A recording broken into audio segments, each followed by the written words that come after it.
Good evening. We've heard all the rumors about JFK. We've read all about Clinton.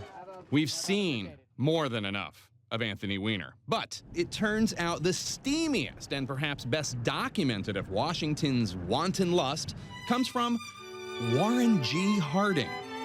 People think that 100 years ago, nobody had sex fantasies. And I keep telling people, if those people didn't have sex fantasies, we wouldn't be here today. Don't let the top hat fool you. These letters are not proper. 1,000 pages of notes, not to Harding's wife, but to his mistress, will be released online by the Library of Congress at the end of this month. Their public display goes against every explicitly written desire of the nation's 29th president, although they're not that tough to square with the historical consensus that he was one of America's worst presidents ever. The letters were written between 1910 and 1920 and shipped to his mistress in Ohio via railway mail service in a train like this one. The letters precede his time as president, though they do include all but 1 year of his time in the U.S. Senate. They have been under lock and key, these letters, for 50 years under a court-ordered seal. Page after page of Harding's handwriting describe in detail what he described as his eager, passion-wild, jealous, reverent, wistful love for his neighbor's wife, Carrie Phillips. January 2nd, 1913, Harding wrote, "I wonder if you realize how much, how faithfully, how gladly, how passionately.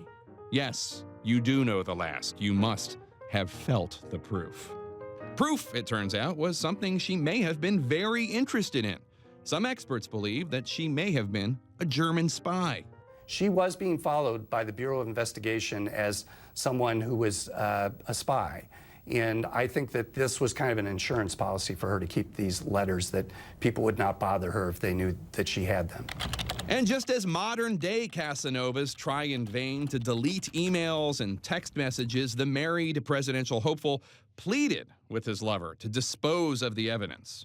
"I think you should have a fire. Chuck 'em," he wrote of his letters. "Do. You must. Having so many letters on hand, all my love-making is old to you. It is old, a darling old story, which isn't to be made new." It really became urgent once he started running for president. And she actually asked for money. She blackmailed him. And at that point, he said, "Look, I'll pay you $5,000 a year as long as I'm in office, but you've got to give me those letters back." And she kept the letters. Jim Robinault spent 5 years researching Harding's trysts for his book, The Harding Affair, and discovered the lengths the couple went to hide their love, including code names such as Sis and Mrs. Powderson, and hidden code words. So if he was writing what he called a public letter to her that anybody could see, he would use the word constant, for example, and underline it. And that was code for "I love you more than all the world." The collection of letters only shows Harding's point of view, as he is said to have destroyed the letters Phillips wrote to him, letters that may have swayed his view on international politics. We're also told that just as Anthony Weiner goes by Carlos Danger, Warren Harding had a nickname for a certain part of his anatomy. He called it Jerry.